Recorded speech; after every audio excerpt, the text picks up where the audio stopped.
E aí, tudo bem? Vamos falar um pouquinho sobre recrutamento ordenado de unidades motoras, como é que isso implica no treinamento de força. Antes, vamos fazer uma revisão anátomo-fisiológica a respeito das unidades motoras. Então, lá do nosso cérebro, do nosso sistema nervoso, saem projeções de neurônios que vão fazer sinapse lá na medula, vão se comunicar lá na medula, e da medula eles vão se comunicar com o músculo. Aí esse neurônio que se comunica com o músculo é o neurônio motor alfa, né? Na verdade é um nervo que se conecta ao músculo. Nesse nervo você vai ter várias projeções de neurônios, né? Que vão inervar algumas fibras musculares, né? Então, uma unidade motora corresponde a um neurônio motor alfa e todas as fibras que ele inerva. Então, um músculo tem milhares de fibras musculares, mas essas milhares de fibras musculares não são inervadas por um único neurônio. Você tem grupinhos de fibras musculares que são inervadas por diferentes neurônios, né? Inervado significa que aquele tecido está sob o controle de um neurônio. Por que eu estou falando isso? Porque uma unidade motor, então, compreende um neurônio motor e todas as fibras por ele inervadas, tá? Aí a gente vai ter um detalhe. Alguns neurônios possuem calibre diferente, né? Mais bainha de mielina, mais canais de sódio, o que implica na velocidade de propagação do potencial de ação, bem como na frequência de disparos. Vamos ver isso mais para frente. Mas por hora, o que a gente precisa lembrar? A fibra muscular, ela tem uma divisão, a gente vai falar da divisão funcional, e eu não vou entrar no mérito de como isso foi descoberto por análise bioquímica, por análise de força, de velocidade, mas sim uma classificação geral. Então, a fibra muscular ela é dividida em fibra muscular do tipo 1, do tipo 2 e do tipo 2X, basicamente. Mas existem ramificações entre a primeira e a segunda, entre a segunda e a terceira, mas a gente vai ficar só com o tipo 1, 2 e 2X. As fibras musculares do tipo 1, elas apresentam uma característica, elas são mais fracas, elas têm uma contração mais lenta e elas são mais resistentes à fadiga. Tá? Agora, as fibras do tipo 2, elas são mais fortes, mais rápidas e mais ou menos resistentes quando comparadas às fibras do tipo 1. E a fibra do tipo 2X, ela é muito forte, muito rápida, mas quase nada resistente. Então, o que eu quero dizer para vocês até aqui? A propriedade da fibra muscular, ela é dada pelo neurônio que inerva. Então, se a gente fizer um experimento aqui e desinervar a fibra, aí esse neurônio do tipo 2 inervar esse daqui, e o neurônio do tipo 2X inervar esse conjunto de fibras, elas vão ganhar características diferentes, tá? Então, veja bem, um neurônio, uma unidade motora do tipo 1, assim, a inervação é de poucas fibras musculares, de dezenas de fibras musculares. Por quê? Porque essas unidades motoras, elas têm que dar comando para que o movimento aconteça de forma refinada. Então, por exemplo, se eu for mexer os meus dedos para pegar uma coisa, essa movimentação tem que ser mais refinada, não pode ser uma contração tão rápida. Agora, no outro extremo, as unidades motoras, fibras do tipo 2X, ela inerva milhares de fibras musculares, 1000, 3000, e aí o que acontece? Um comando dispara vários músculos, por exemplo, músculos grosseiros, para gestos mais grosseiros, como por exemplo, músculos do quadríceps, né? Um reto femoral da vida. Por isso que a gente não tem tanta coordenação assim com as pernas, né? Mas enfim, e uma característica bacana também para o treinamento é o calibre das fibras musculares do tipo 1 é menor do que o calibre das fibras musculares do tipo 2, que é menor do que o calibre muscular das fibras do tipo 2X. Então essa daqui, a fibra 2X, ela possui uma área de secção transversa maior do que a fibra do tipo 2, que possui uma área de secção transversa maior do que a fibra do tipo 1. Dadas essas funções, para onde nós iremos agora? O recrutamento ordenado de unidades motoras. O que isso significa? Pensem comigo. Para que eu faça um gesto simples, como pegar um copo d'água, eu não preciso usar toda a massa muscular disponível. Então o meu cérebro recruta unidades motoras, fibras musculares suficientes para aquela ação.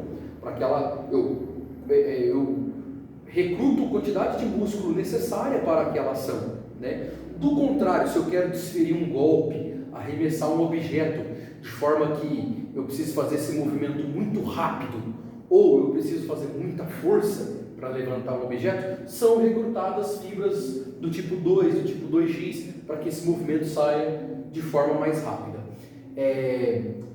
Esse é um comportamento natural, fisiológico das fibras musculares. Agora, durante o exercício, uma série de repetições de esforço, acontece uma coisa um pouquinho diferente. O que acontece? Pensa comigo, ó. Aqui, ó, no eixo X, eu tenho o percentual da força, né? Sendo que aqui no extremo é 100%, máxima capacidade de girar força. E quanto mais deslocado para cá, para a esquerda, menos percentual de força.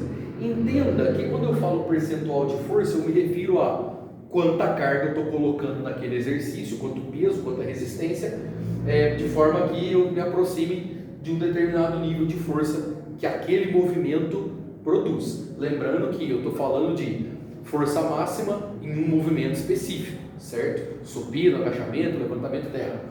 E aqui no eixo X, lembra que eu falei que os neurônios eles têm uma frequência de disparo?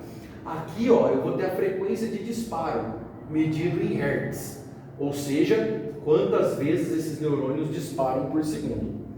Aqui em preto, eu não sei se no vídeo vai dar para ver, mas em preto eu tenho fibras musculares do tipo 1. Em azul eu tenho fibras musculares do tipo 2 e em vermelho eu tenho fibras musculares do tipo 3, do tipo 2X, perdão. O que eu quero dizer com isso? Quando eu coloco um esforço baixo, eu coloco um percentual baixo de carga e começo a fazer movimento, essas fibras aqui do tipo 1 são suficientes. E aí meu sistema nervoso vai recrutando fibras do tipo 1. Mas chega uma hora que as fibras do tipo 1 não dão conta mais, elas estão começando a fadigar. E aí o meu cérebro começa a recrutar fibras do tipo 2. Ó, veja bem, elas têm um potencial de disparo, de frequência de disparo, né, mais alto do que as fibras do tipo 1. Então é como se elas entrassem para ajudar no movimento. As fibras tipo 1 vão fadigando, as fibras tipo 2 vão entrando. E a série está rolando, você está lá fazendo o seu esforço.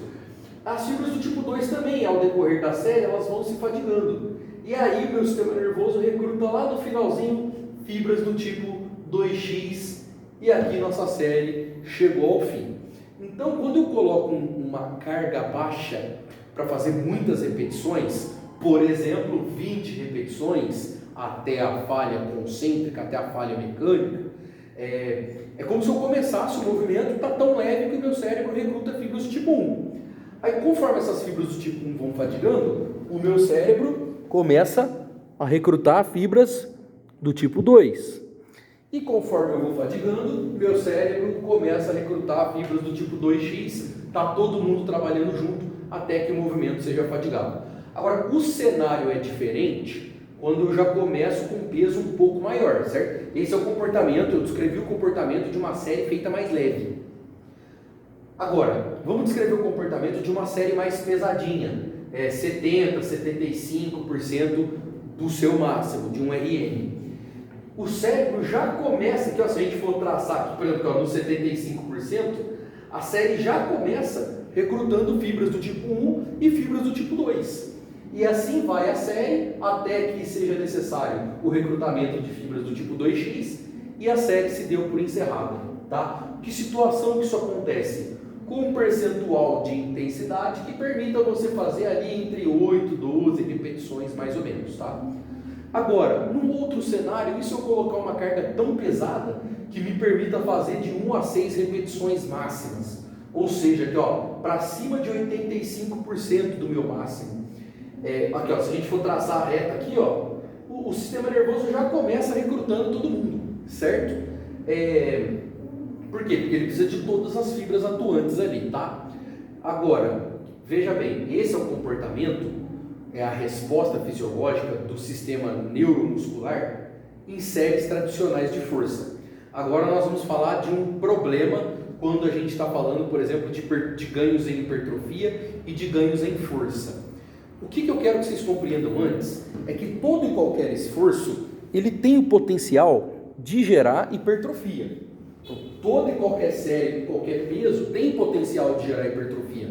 Acontece que a magnitude de hipertrofia vai mudar e as adaptações que acontecem dentro da fibra muscular também vão mudar. Né? As fibras do tipo 1, 2, 2x, elas hipertrofiam de formas diferentes. O crescimento é visível igual para todas, no sentido de aumento, né? Elas vão aumentar perante o treinamento, mas o que está lá dentro é diferente, e é sobre isso que nós vamos falar. Quando a gente fala de força muscular, capacidade de levantar carga, geralmente o treinamento é sempre feito numa zona de treinamento mais pesada, entre 75, 85 e 85 a 100%.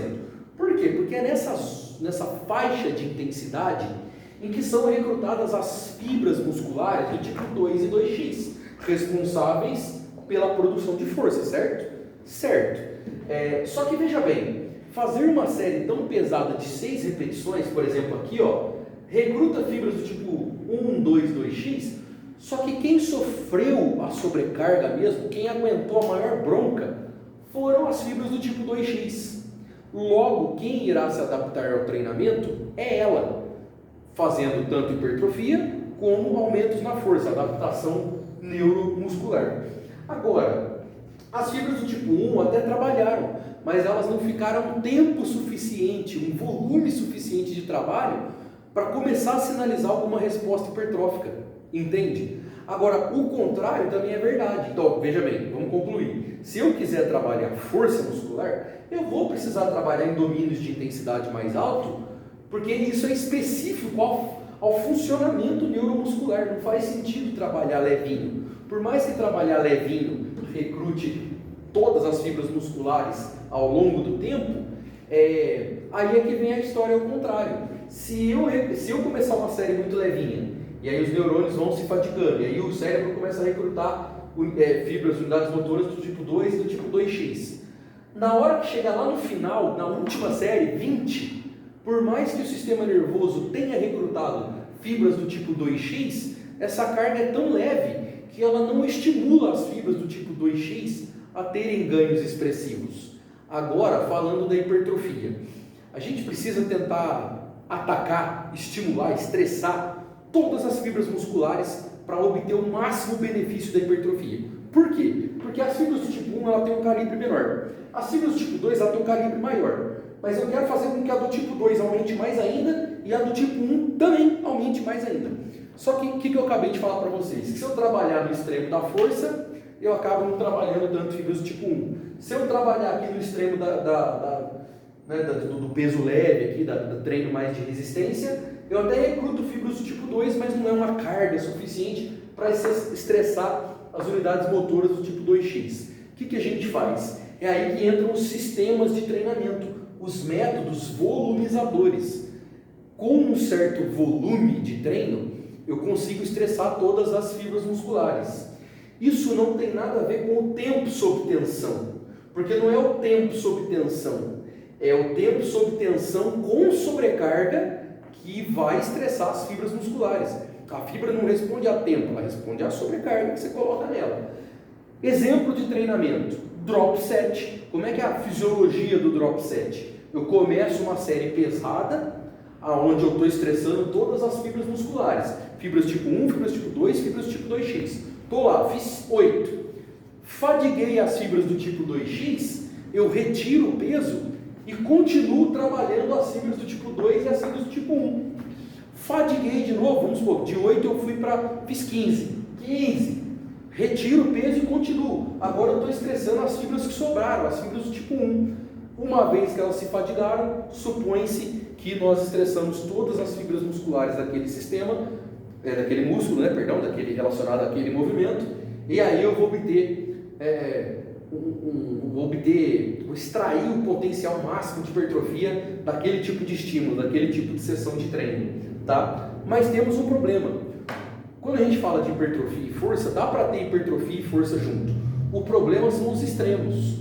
Quando a gente pega a força muscular, eu não posso ficar fazendo séries tão volumosas e tão longas, porque existe um fenômeno curioso. As fibras do tipo 2, por exemplo, elas apresentam uma capacidade de interconversão. O que é interconversão? Não é que ela vai virar fibra do tipo 1 ou vai virar fibra do tipo 2. quer dizer que ela ganha características desse tipo de fibra ou desse tipo de fibra. Então, quais são as características mesmo das fibras do tipo 1? Elas são mais lentas, mais resistentes, mais vascularizadas, possuem mais mitocôndria, mais mioglobina.